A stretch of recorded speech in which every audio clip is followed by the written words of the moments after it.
arribó a Guatemala. Un fuerte dispositivo de seguridad le esperaba en la Fuerza Aérea Guatemalteca. Su esposa, Karen Pence, visitó el nuevo albergue y habló con los damnificados por la tragedia del volcán de fuego. Pence sostuvo una reunión con los presidentes del Triángulo Norte, donde el tema principal fue la migración. Pence lo llamó un éxodo que debe terminar y lo calificó de una amenaza para la seguridad de su país. Aseguró que el presidente Donald Trump está comprometido a proteger la frontera y terminar esta crisis migratoria. También pidió reforzar la seguridad en las fronteras para evitar así la trata de personas. Estos fueron los puntos entonces que se dieron en esta reunión con los presidentes del Triángulo Norte, donde ellos pues estaban abogando precisamente por una reforma migratoria. Vemos entonces, licenciado, que prácticamente un poco de lo que hablábamos ayer, de los resultados que se podrían tener hoy, confirmamos entonces que en realidad la postura de Estados Unidos respecto al tema migratorio no tiene ningún tipo de mediación. No hay ningún cambio, es que era lógico. La política cero tolerancia que ha impuesto el presidente Donald Trump es una realidad que tenemos que entender los países del Triángulo Norte. Y lo que vino a hacer el vicepresidente Pence a Latinoamérica simplemente es a reafirmarla, a decir, miren, o la detienen o la detienen. Y eso es el planteamiento que nos han venido a hacer. Yo creo que lo importante acá es que efectivamente tenemos que tomar nota de que no se puede seguir insistiendo en ningún tipo de mecanismo para lograr algún acuerdo en el tema migratorio sobre la base del asilo, sobre la base de migrantes ilegales, ya que ellos están definidos que el tema de migración ilegal afecta la seguridad nacional de su país. Por lo tanto, la decisión ya fue tomada desde cuando empezó el proceso eleccionario del gobierno del presidente Trump, y entonces nosotros lo que tenemos que hacer es buscar alternativas para detenerla, básicamente sobre la base del desarrollo. Hablemos de algo. Él dijo, el vicepresidente, que primero se deben reforzar las fronteras, le dijo eso a los presidentes del Triángulo Norte, y segundo, que respeten la soberanía, porque dijo, Estados Unidos respeta la soberanía de sus países, ustedes hagan lo mismo con nosotros. ¿Eso suena como un regaño o una recomendación? Yo diría que suena básicamente como una imposición. Si nosotros los respetamos a ustedes porque nosotros no les mandamos migrantes ilegales, pero nosotros no queremos que ustedes nos hagan la misma porque están afectando nuestra seguridad nacional. Para ellos es vital su seguridad nacional y es uno de los elementos más importantes en las políticas que el presidente Trump ha puesto en marcha. Vemos entonces, y hay algo que me llama la atención, el vicepresidente de los Estados Unidos, lo veíamos un poco en las notas anteriores, es nieto de un migrante, Donald Trump tiene relación también, pero vemos entonces el rechazo que se tiene hacia la migración. ¿Cómo ve usted esa situación? Lo que sucede es que efectivamente el problema de la migración la migración siempre se ha dado desde la época de cualquier época histórica en el mundo. Han habido múltiples etapas de migración. Lo que sucede es que en este momento ellos lo que hicieron fue conectar el tema de la inmigración ilegal con el tema de la seguridad nacional. Por lo tanto, el planteamiento es, la migración ilegal nos está afectando la seguridad nacional partiendo de un principio, de que efectivamente muchos de los migrantes ilegales han producido hechos criminales en los Estados Unidos que afectan a las familias norteamericanas y por lo tanto, partiendo de eso, la migración debe de contenerse por parte de los norteamericanos. Y para eso están invirtiendo no solo mucho dinero en el tema puramente de personal, de mayor número de elementos personales en la frontera con México, sino tecnología, aparte del planteamiento de un muro que efectivamente están en la línea de poderlo o no realizar, que al final tendrá que ver de dónde sacan los recursos para poderlo construir. Esa es la justificación, porque en realidad si vemos los casos de violencia, los casos de los ataques y todo este tipo de terrorismo, también hay ciudadanos norteamericanos, en realidad es una justificación. El presidente Jimmy Morales hablaba acerca de una reforma migratoria que se pudiera ver la posibilidad de poder realizar. ¿Usted cree que existen el apoyo, existe el panorama y el escenario en este momento para buscar una reforma migratoria? No, yo creo que en primer lugar se planteó muy tarde. En segundo lugar, creo que es un tema que está afectando la seguridad de los norteamericanos. Y en tercer lugar, hay un rechazo a la inmigración en términos generales en el mundo y en Estados Unidos, especialmente hacia latino, que fue generada precisamente en esa campaña electoral y que desgraciadamente nos califican a todos por igual por la posible participación en hechos delictivos de algunos malos migrantes que han llegado a Estados Unidos. Con esta visita, con lo que dijo el vicepresidente Mike Pence y todo este panorama que se tiene ahora respecto a la política migratoria en Estados Unidos, ¿cree que hay esperanza para Guatemala de poder adoptar o tener un estatus temporal migratorio? Lo veo muy difícil, lo veo muy complicado. Yo creo que deberíamos de esforzarnos por poner en marcha el plan de desarrollo, un plan de desarrollo en Guatemala que esté atado con las propuestas que los propios norteamericanos se han hecho con el plan de alianza para el desarrollo, que fue planteado por ellos y que efectivamente tiene dos componentes que son muy importantes, un componente de desarrollo y un componente de seguridad.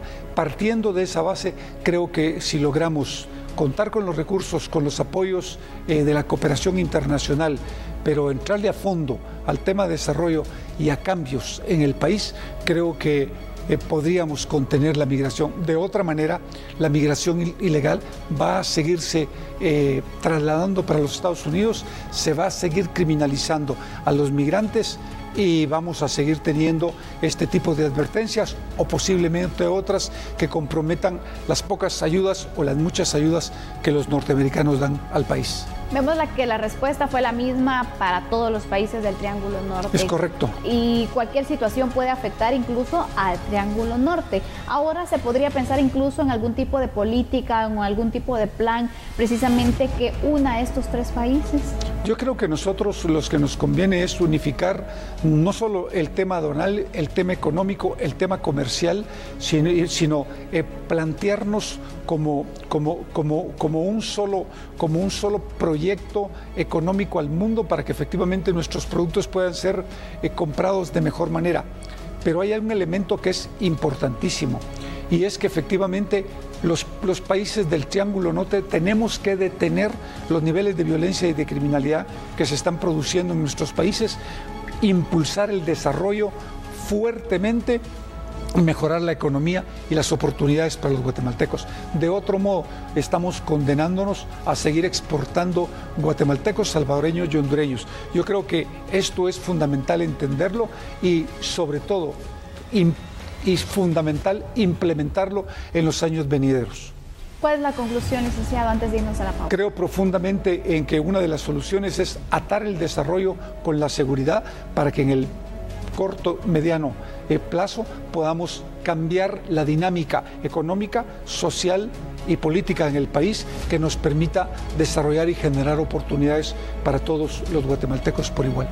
Gracias, licenciado. Ponemos punto y final entonces a este tema y ahora es momento de hacer una pausa, pero regresamos con más análisis y noticias.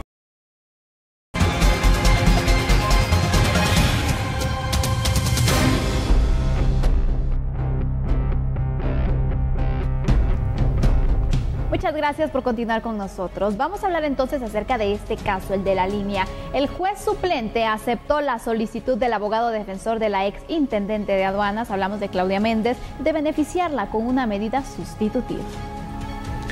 La mayoría de procesados en el caso por defraudación aduanera La Línea están privados de libertad desde abril de 2015. El juez Miguel Ángel Gálvez resolvió en octubre de 2017 que deben resolver su situación jurídica en un juicio. Los abogados defensores, alegando que se ha abusado de la privación de libertad, pidieron modificar la prisión preventiva por un arresto domiciliario. Sus patrocinados no tienen la intención de perjudicar el trabajo del Ministerio Público o escapar de la justicia. El juzgador suplente, Freddy Leonardo, otorgó medida sustitutiva a la exintendente de aduanas, Claudia Méndez, quien lleva en prisión 3 años. Presentarse a este órgano jurisdiccional una vez cada 8 días. Asimismo, como se ha indicado ya con las otras personas que se han aprobado medidas instructivas, deberá presentarse al Ministerio Público a registrar su impresión dactilar, situación que la debe hacer una vez cada 8 días, el primer día hábil que recobre su libertad. La prohibición de salir sin autorización judicial del país. La prohibición de comunicarse con cualquiera de las personas que aparecen como imputados dentro de la presente investigación. La exfuncionaria lloró en audiencia judicial cuando el juzgador indicó que para dejar la cárcel para mujeres Santa Teresa en la zona 18 y obtener una libertad condicional, debe cancelar una fianza de 100,000 quetzales. Mismo se va a fijar una caución económica por la cantidad de 100,000 quetzales.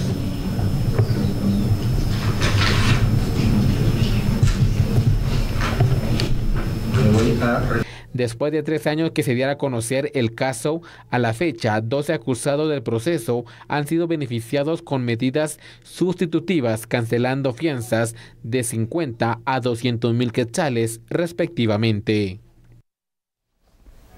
Pero no todos gozarán de este tipo de medidas, porque en otro caso, hablemos en el de comisiones paralelas, se negó al magistrado de la Sala de Apelaciones, Eddie Orellana, la modificación de los delitos por los cuales es investigado. El magistrado Eddie Orellana quedó sujeto a una investigación penal en el caso Comisiones Paralelas por los delitos de negación de presentar declaración jurada y cohecho pasivo. Según la Fiscalía, Orellana recibió legalmente un apartamento de Sergio López Villatoro, alias el Rey del Tenis, a cambio de intervenir en el pasado proceso de selección de la Corte Suprema de Justicia actual. El abogado defensor pidió que su patrocinado fuera investigado por delitos diferentes a los cuales quedó sujeto a la investigación penal y fuera beneficiado con un arresto domiciliario. Ambas peticiones fueron analizadas y rechazadas por la jueza Erika Lorena Ifán. Esta judicatura estima que no se ha desvanecido la existencia de ese peligro procesal de obstaculización de averiguación de la verdad por las razones que expone. En consecuencia, esta judicatura estima que es procedente declarar sin lugar la solicitud de revisión de medida de convención del licenciado Elvis Iván Villantoni, debiendo continuar en la misma situación jurídica en la que actualmente se encuentra. De esa cuenta, el procesado Eddie Orellana debe continuar en prisión preventiva en el caso Comisiones Paralelas, a la espera de conocer si podría o no enfrentar un juicio por cohecho pasivo y negación de presentar declaración jurada de sus bienes patrimoniales. Y bueno, hablemos acerca de las medidas sustitutivas. En el marco legal de Guatemala se establece que la prisión preventiva debe ser excepcional y proporcional al delito acusado. Y según un informe de la Comisión Interamericana de Derechos Humanos del 2013, el uso abusivo y no excepcional de la prisión preventiva es un vicio que refleja el fracaso del sistema penal. En seguimiento a este informe, lanzado en septiembre pasado, asegura que la aplicación arbitraria e ilegal de la prisión preventiva es un problema crónico en la región, mientras que el Pacto Internacional de Derechos Civiles y Políticos establece que la prisión preventiva no debe ser la regla y no puede ser utilizada como una pena anticipada porque el imputado se presume de inocente. Así, en varios casos mediáticos como Expisa y La Línea, por ejemplo, los acusados llevan 3 años en prisión preventiva. El caso del coronel Juan Chiroy es aún más sorprendente porque lleva 6 años esperando un juicio, imagínense ustedes. Así que de esta manera iniciamos entonces el análisis sobre este tema, la prisión preventiva. Y es que, licenciado, como dice la ley, tendría que ser la última medida que se podría tomar para tratar, pues precisamente porque las personas gozan de el derecho de la inocencia, precisamente la presunción de la inocencia. ¿Cómo ve usted el uso que se le está dando a la prisión preventiva? Mire, yo no quiero entrar a polemizar con los magistrados o los jueces. Yo creo que el planteamiento que hizo la Corte Interamericana de los Derechos Humanos es el correcto. Primero, las medidas sustitutivas son una obligación que tienen los jueces para razonar, primero, por qué la otorgan. En segundo lugar, basarse en la ley de una manera objetiva y tienen que haber dos elementos que son importantísimos. Uno, que no haya peligro de fuga y que no haya peligro de obstrucción de justicia. Sobre esa base es que los jueces pueden decidir la resolución a favor de una medida sustitutiva. Lo que ha sucedido es que efectivamente la presión de los medios de comunicación, en algunos casos, ha hecho que los jueces no tomen la decisión de plantear este tipo de resoluciones por miedo. Es decir, por miedo que efectivamente, primero una condena moral por parte de algunas de las personas de la sociedad, en algunos casos de lo que se mueve especialmente en redes sociales. Pero en segundo lugar, tampoco que ellos consideran que si no otorgan una medida sustitutiva y mantienen a las personas en prisión preventiva, no corren el riesgo de no poder ascender al interno del organismo judicial, lo cual es un verdadero error, claro, porque se está violentando la ley.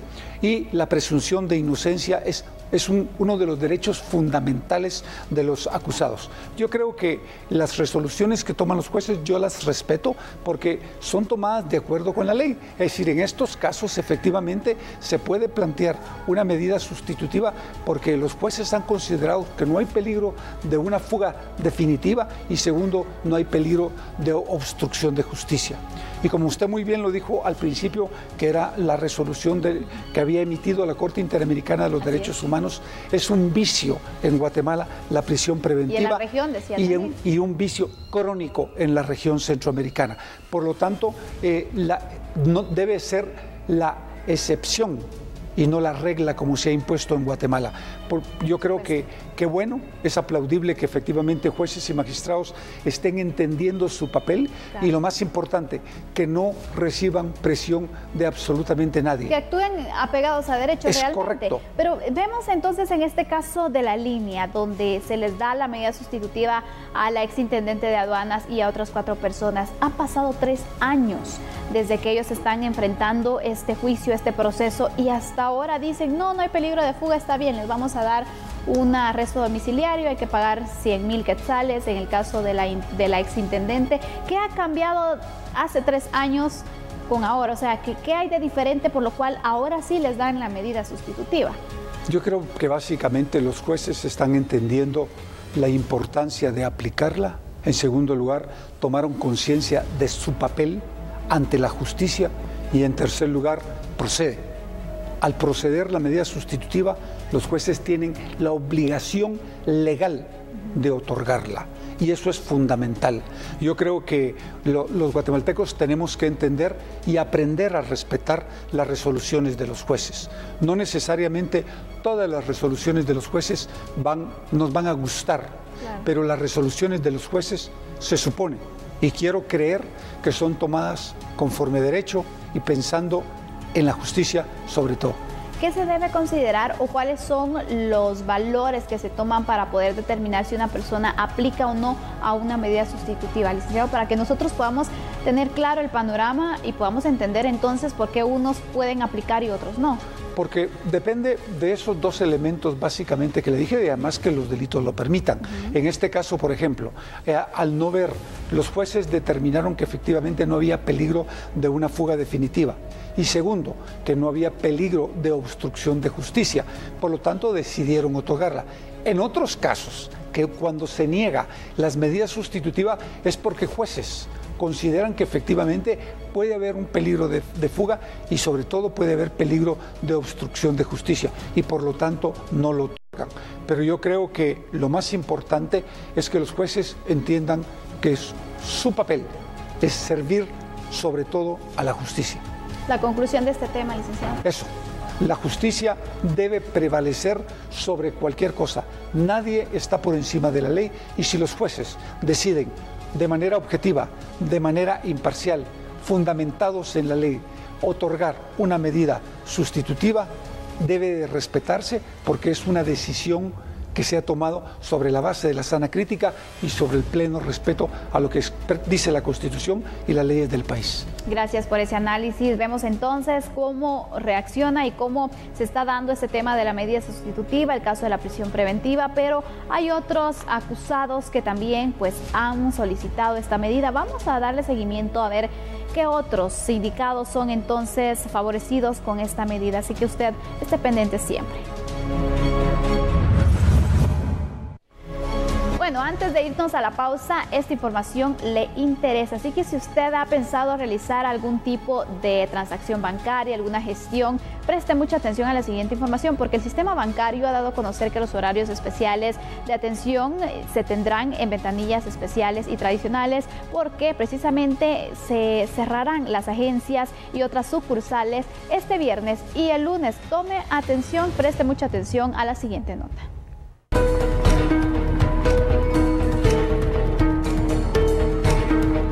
La autorización fue emitida por la Junta Monetaria, la cual dicta que los bancos, sucursales y agencias bancarias, sociedades financieras, compañías de seguros, compañías almacenadoras y casas de cambio pueden cerrar el viernes 29 de junio y lunes 2 de julio.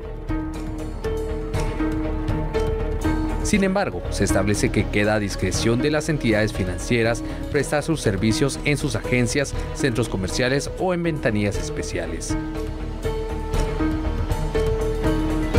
Asimismo, se inyectaron 800 millones de quetzales para garantizar los recursos monetarios y que se requieran para atender la demanda en la red de cajeros que estará disponible las 24 horas. A la fecha, la Superintendencia de Bancos contabiliza 8 entidades bancarias y 3.277 agencias a nivel nacional. Y bueno, con esta información llegó el momento de hacer una pausa, pero regresamos en breve.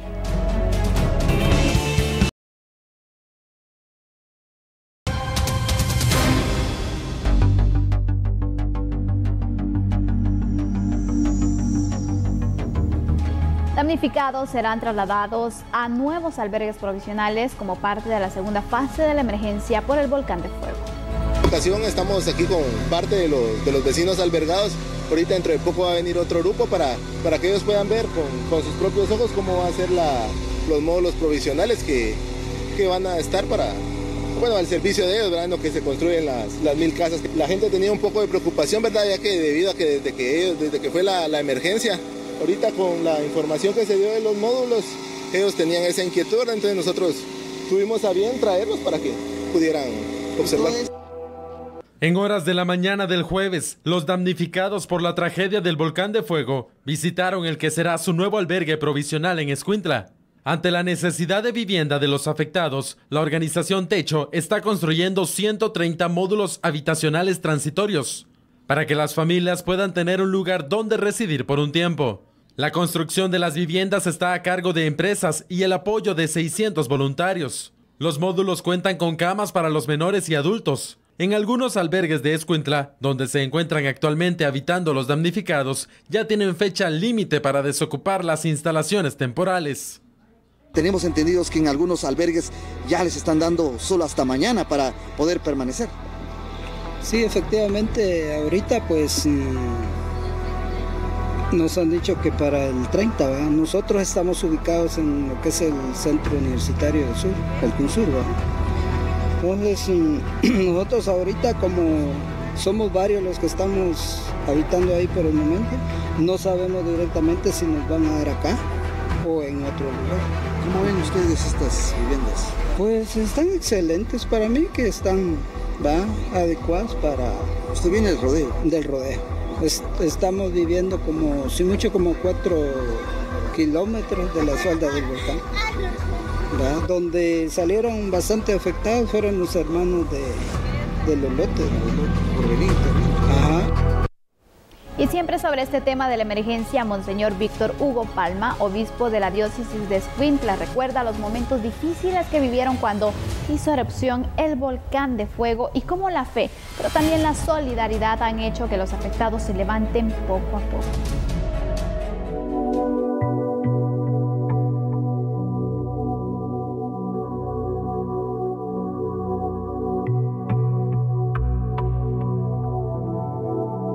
El día de la tragedia fueron cientos de personas las que se acercaron a las parroquias de Guadalupe y del Hermano Pedro a buscar refugio.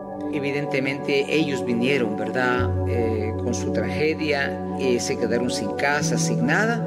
Y la primera acción fue precisamente recibirles lo mejor que pudimos, en las condiciones que pudimos. Y posteriormente fueron llegando más personas, 650, 700 y pico personas están, digamos, albergados en parroquias y algunos salones de la Iglesia Católica, dentro de los casi 3.000 y pico que son. Entonces, la primera cosa era acogerles, ¿verdad? Lo mejor que podíamos en condiciones que no son propias, ¿verdad? Un templo, un salón no son propios, pero la primera acción fue acogerles, ¿verdad? Y ir a encontrarles a ellos que venían acá y decirles pues que esta era su casa, ya que habían perdido su propia casa. El obispo Palma visitó la zona cero al día siguiente y le impactó lo que observó, el dolor humano, pero también se aferró a la importancia de la fe.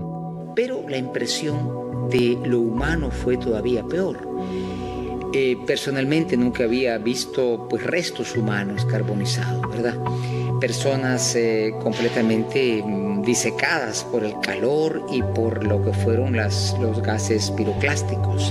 Una impresión humana impresionante que no se borra fácilmente. Y sin embargo, ahí estaban los rescatistas, los bomberos, estaba la prensa también, haciendo esa labor tan importante de acercarnos a algo que de lo contrario no nos quedaríamos enterados. Naturalmente la reacción de la fe, ¿verdad? Porque lo que sucedió no puede atribuirse a Dios, en el sentido en que Dios destruyó esta población y estas poblaciones, sino que se debe a la condición débil de la vida humana, ¿no? Esto pasa en países hasta muy desarrollados, pueden pasar. La impresión fue entonces el dolor, el choque humano de ver estas cosas, y naturalmente la fe también pone su luz y decir Dios va a acompañar a las víctimas de esta tragedia. En medio de la tragedia, la solidaridad de los guatemaltecos, gobierno, empresas, iglesia y comunidad internacional hizo posible que las familias afectadas puedan tener un lugar donde vivir dignamente mientras tienen sus viviendas. Se tiene un albergue que siempre es albergue o campamento de emergencia, donde hay a su vez dos fases. Primero, facilitar lo que de momento son carpas, ¿verdad? Japón donó todas esas miles de carpas para que estén en familia, para que ellos vivan lo que tienen derecho a vivir, la relación familiar, ¿verdad?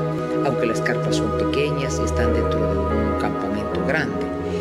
La fase siempre de emergencia va a ser construir dentro de este albergue provisional 40-45 atus, que son pues albergues temporales unifamiliares, guardando siempre la unidad de la familia, porque queremos evitar enfermedades, problemas de seguridad, problemas de promiscuidad humana, ¿verdad? Y después de esto ya vendría la fase que le corresponde pues al Estado, el cual está tratando ya de aplanar terrenos en la parte que se llama la industria. Monseñor Víctor Hugo Palma envió mensaje a las familias que no pudieron tener los restos de sus seres queridos, pues se quedaron enterrados en la zona del desastre. Dios está con ellos, que aunque no pueden ver a sus seres queridos, pues no los han perdido definitivamente, no. Católicos o no católicos, sabemos que existe la resurrección. Entonces no es que se quedó ahí mi mamá, mi hermano, ya están en otra forma de existencia, ¿no? Son los restos de ellos que merecen respeto. Yo creo que es una llamada a que vayan poco a poco, no digo resignándose, sino aceptando esta realidad. Ya no los tienen con ellos dramáticamente, pero estarán siempre presentes en sus corazones. Guardemos la norma de seguridad de no acercarnos a esta zona cero hasta que sea un poco más posible. Y la ayuda continúa. Un grupo de misioneros mexicanos llegaron a nuestro país para asistir a los damnificados de las zonas devastadas. A casi un mes de la tragedia del volcán de fuego que dejó cientos de víctimas mortales y miles de damnificados, misioneros mexicanos llegaron a las zonas devastadas para solidarizarse y ayudar a quienes perdieron todo. Somos misioneros de Cristo resucitado, congregaciones religiosas que cuando hay desastres salimos inmediatamente a ayudar a las personas damnificadas. Efectivamente, hemos estado en Haití, en situaciones muy difíciles, en Ecuador, en las Islas Filipinas, y bueno, en México, en este terremoto, en Oaxaca, y en otros escenarios que desde hace más de 20 años estamos haciendo esa presencia como iglesia ante el dolor que sufren nuestros hermanos damnificados. Los misioneros han presenciado el dolor por desastres naturales en diferentes países y relatan lo difícil que es para ellos ver este tipo de escenarios. Pues definitivamente es muy difícil ver cómo las familias han perdido. Ahora que venía para acá del albergue, veía como una familia murieron 11 y han estado entregándoles a sus difuntos a cuentagota. Apenas los identifican, van, los sepultan, a los 4 días les hablan, identifican a otro, los sepultan. Es un duelo que no ha terminado a lo largo de ya casi un mes. Los afectados siguen con la búsqueda de sus familiares y no se dan por vencidos. ¿Cómo es posible que se haya acabado todo? Esto es un sueño, no es posible. Y entonces se han disparado hipertensión, diabetes, enfermedades. Realmente es un escenario de dolor. El compartir con cientos de familias que están viviendo un duelo es muy difícil. Y estar manteniéndolos y queriendo que su estado emocional empiece a subir, que la serotonina empiece a drenar para que ellos no se queden estancados, no es fácil, porque la pérdida ha sido mucha. Ahí estamos. Gracias a Dios ha habido solidaridad. Los embajadores de la paz, además de ayudar, vienen a promover la oración y la paz para el mundo.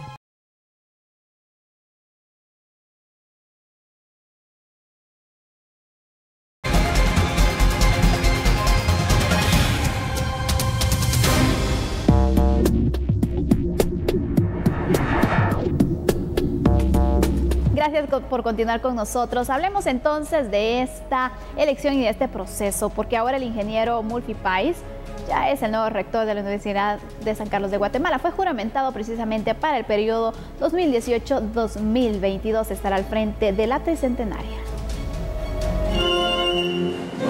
La actividad se llevó a cabo en el USAC y contó con la participación de diversas personalidades del ámbito nacional. Pais brindó una entrevista por los principales retos de la Universidad del Estado. Mejorar los perfiles académicos, comprometernos en estos 4 años a través de las diferentes unidades académicas a mejorar los pensum de estudios. Tenemos entonces un reto importante que es el perfil de egreso de nuestros estudiantes bajo nuevas competencias, y eso obedecerá a una radiografía y un esquema de trabajo en el sistema de cursos estén dirigidos bajo otras competencias. Eso implica recursos, implica capacidades, horas de trabajo. Esperamos que proactiva hacia resguardar nuestros edificios. En el tema de propiciar más la descentralización, la desconcentración de nuestros propios espacios y evitar el hacinamiento, este es un tema en el cual la universidad en los últimos 10 años o 15 años, podría decir, no ha invertido en la descentralización y en la construcción de campus universitarios urbanos y departamentales. En ese tema hay que dar una agenda a la par de las autoridades locales, alcaldes que tienen esa visión de apoyar a sus propias comunidades, a sus propias sociedades, tienen toda esa voluntad a aperturar espacios. Es la universidad la que debe de ser buen gestor para poder invertir en centros universitarios. Además, el rector magnífico se refirió a la influencia política de la USAC. El contexto en el que se haga el análisis. La Universidad de San Carlos está encomendada constitucionalmente a poder ser un equilibrio en esa toma de decisiones. Y no podemos negar que el ejercicio de toma de decisiones significa hacer política. La política entonces la hemos concebido como una ciencia, y la universidad, desde su quehacer académico, también puede buscar entonces los consensos que los ciudadanos hagan. Por lo tanto, las representaciones que tiene la universidad pueden hacer un protagonismo que necesita nuestra sociedad. Pais finalizó indicando que en estos 4 años se buscará establecer una política de actualización permanente para mejorar la educación que imparten los docentes. Hay varios puntos que resaltar respecto a este acto, y es que el rector de la Universidad de San Carlos de Guatemala tiene diferentes procesos y representaciones en varias comisiones de postulación, por ejemplo, como la de magistrados a Corte Suprema de Justicia o magistrados al Tribunal Supremo Electoral. En los últimos años ha tomado relevancia la mayor transparencia y eficiencia en el uso de los recursos económicos, además de mantener una alta calidad académica que sea homogénea entre las unidades académicas. Los demás retos para el nuevo rector se han mantenido constantemente por años, como la sobrepoblación, la infraestructura, la seguridad y el uso de espacios públicos como parqueos. Son algunos de los retos que le esperan a Murphy País, y hoy vamos a analizar también otros que debe considerar. Licenciado, ¿cuáles deberían de ser las prioridades del ingeniero Murphy País? Vea, yo creo que lo más importante es entender el papel que juega la Universidad de San Carlos en el país. Porque sobre esa base creo que lo más importante es una reforma a los pensums de las universidades de San Carlos para ajustarlos al siglo XXI. Yo tuve la oportunidad de estar dando una conferencia en estos días, llegó el ingeniero Murphy País ahí conmigo, y se lo planteé, le dije que era vital entender la importancia que había de replantear los pensum de las diferentes carreras para ajustarlas al siglo XXI. Eso es en primer lugar. En segundo lugar, la investigación científica. Tienen que hacerse acuerdos con la iniciativa privada, con el gobierno, para promover la investigación científica y hacer aportes al país. En otro punto, la innovación y la tecnología. El mundo es eminentemente tecnológico. Estamos en la 4ª revolución tecnológica y la universidad tiene que estar a la par de todas esas innovaciones que se han llevado a cabo en el mundo. Aparte que es de las principales del país. Es correcto. Yo creo que es un trabajo muy grande y creo que hay que hacer una revisión de las extensiones universitarias para ajustarlas a la realidad del país y ver qué se puede hacer, no solo para mejorarlas, sino que para que efectivamente no solo estemos pensando en seguir sacando profesionales de las mismas materias de siempre, abogados, psicólogos, trabajadoras sociales, licenciados en relaciones internacionales, etcétera, sino también carreras técnicas. El aporte de los técnicos para el desarrollo del país es muy alto.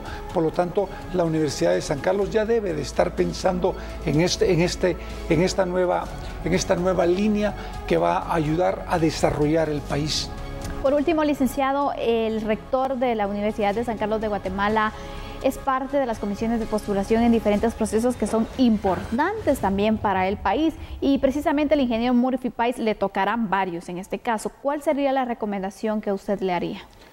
Que actúe conforme a la ley, que respete las decisiones colegiadas de la comisión y que se busque que lleguen los mejores. Yo creo que eso es fundamental para que efectivamente las comisiones de postulación retomen ese prestigio que tienen en otros lugares del mundo y que efectivamente los decanos y los rectores no se conviertan en artífices de llevar malos elementos a las diversas instituciones, sino que al revés, entiendan la importancia de que efectivamente con un buen trabajo objetivo e imparcial pueden ayudar a llevar la mejor gente y por ende fortalecer las instituciones en el país. Gracias, licenciado, por ese análisis. Vemos entonces los retos y de esta forma nosotros concluimos con este tema. Pero hay otra noticia también que usted debe conocer.